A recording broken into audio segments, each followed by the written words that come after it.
Hey, what is up guys, and welcome back to the channel. So today's video I just want to talk about the three cars that have been kind of released or had their silhouettes released in recent days. So I have been away this weekend, so I haven't been able to talk about it.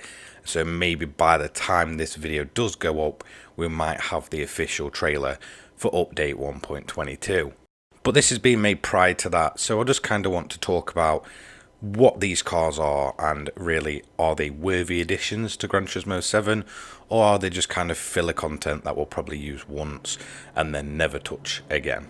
So I'm not going to actually show kind of pictures of the cars. I'm just going to talk about them because I don't really know the rules around it. I don't know if I'll get into bother for doing so. So the first car that's pretty much officially recognised as coming is the Volkswagen IDR, a fully electric race car by Volkswagen themselves. And well, it's absolutely a rocket. I believe this thing does hold the record for the Pikes Peak run, and it's held it for a pretty decent amount of time at this point, and it's not looking like it's really going to be beaten anytime soon.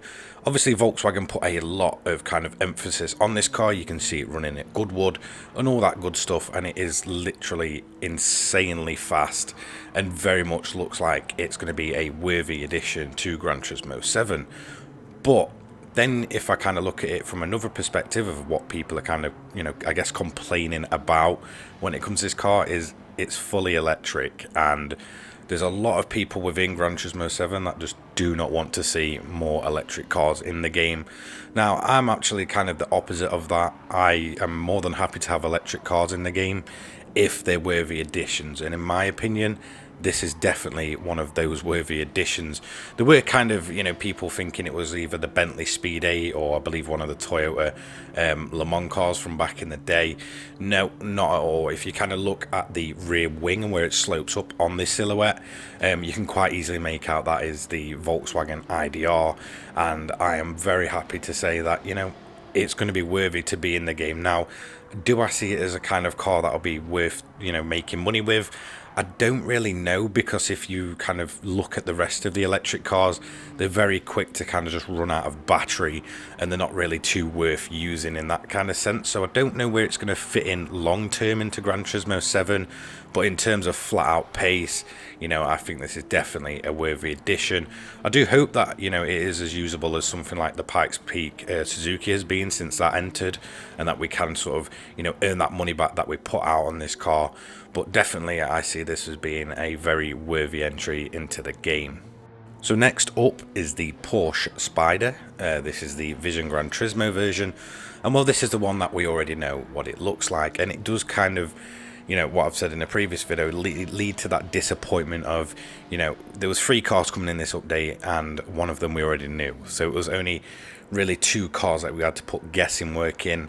And, the fact that we're, again, just getting 3 cars is very kind of disappointing, especially if way ahead of time, one already kind of gets shown and we already know everything pretty much about it.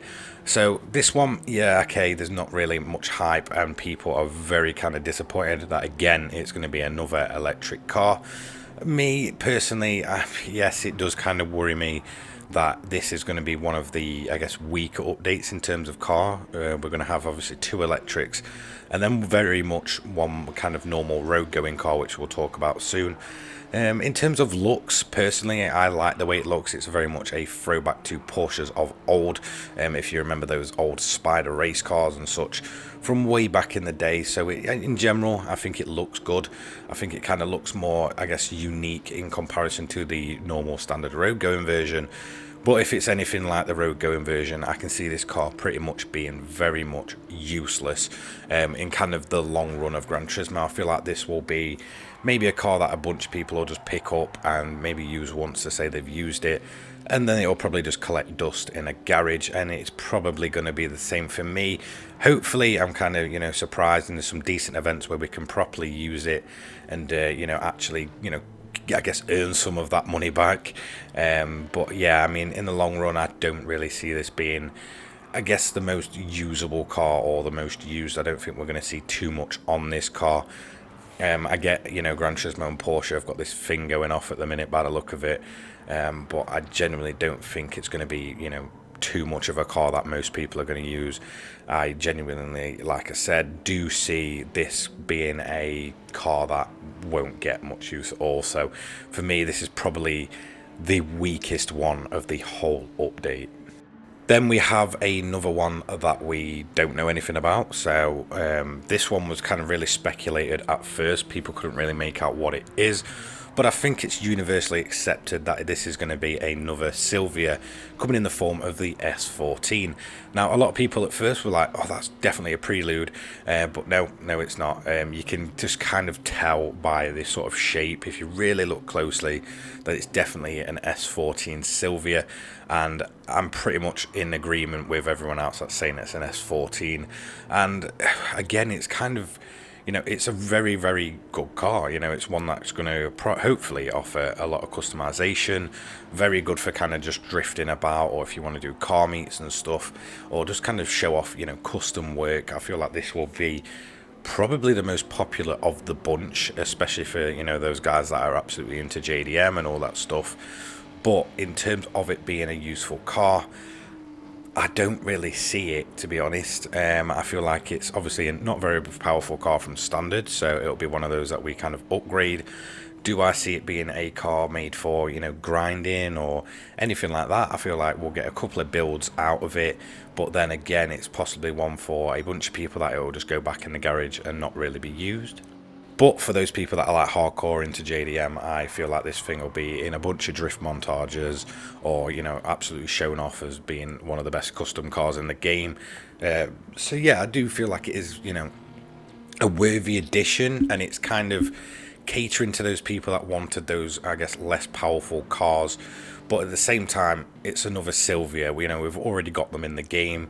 So for me personally, it's not really getting me too hyped up.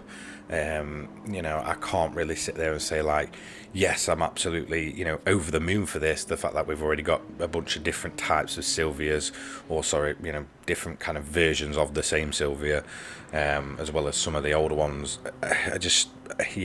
I don't know. It's kind of, at the end of the day, yes, it is my favorite version of the Sylvia. It's probably one that's more underappreciated than a lot of the others, especially in terms of, racing games or, street racing games, anything like that. It's the one that doesn't kind of get much kind of, I guess, limelight, where obviously the S15 and stuff genuinely does. For me, the S14's always been the more preferred version, and the one that I just kind of like, because it's not the prettiest car in the world. It's kind of, in some ways, very ugly from standard, but, when it kind of gets turned into these massive rear wing demons or drift versions, it does look absolutely awesome. And that's kind of why I appreciate it, because for the longest time it was never really featured in, well, really many games at all.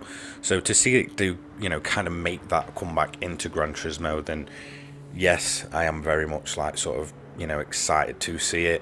But at the same time, it's just kind of thinking of uses for it. So I guess, what kind of depends on the lifespan of these cars is what, Polyphony and Gran Turismo and all that really do in terms of events for these cars. Are you going to give us some events where they're worth doing, and we're going to get more of them, a single playthrough out of them? No, none of these kind of 2-lap 10,000 credit events. Give us some proper events to really get, dig deep with these cars and come up with different builds for them, and really kind of, extend that lifespan. Again, like most people's complaints, we're only getting free cars. But if you're going to just give us free cars, then give us plenty of events to use them, or different ways to kind of use them, and, customize them, or, set them up for different kind of events. So, yeah, hopefully, these cars do kind of have a longer lifespan than usual, and I do see them all having kind of their own uses. Maybe not so much the Porsche, because I feel like that's going to be, I guess, in direct competition with the Volkswagen, and I think a lot of people are going to just choose that Volkswagen over the Porsche by a long shot, especially when it comes to sort of trying to grind money and stuff. If you can get decent kind of life out of the charge on that Volkswagen, then I can see that becoming very popular. But yeah, just hopefully in the long run, you know, Polyphony does kind of cater towards these cars and or sort of cater events towards these type of cars, and we really do get some decent, you know, use out of them. That is my main hope. Whether they will or not, who knows. Overall, for me, it's kind of just meh. I'm in the middle. I'm excited for the Volkswagen. I'm excited for the S14, but I can't say I'm kind of blown away by the cars that are possibly coming with update 1.22. So big thank you to my channel members for your continued support. Thank you to everyone who comes along and just, you know, likes and comments and gets involved in the kind of discussions that we have around Gran Turismo 7. You know, although I'm not into, you know, extremely excited about these cars, hopefully we get some decent events and some quality of life changes that really do kind of get the community back on track and kind of just get some positivity, you know, back into this game. I feel like there's a lot of massive negativity around it, but hopefully, you know, going forward we can, you know, start getting this community back on track and we can get Gran Turismo 7 where we really want it. So thank you so much for watching. Don't forget to like, comment, subscribe, and I will see you all in the next one. Take care, guys. Peace.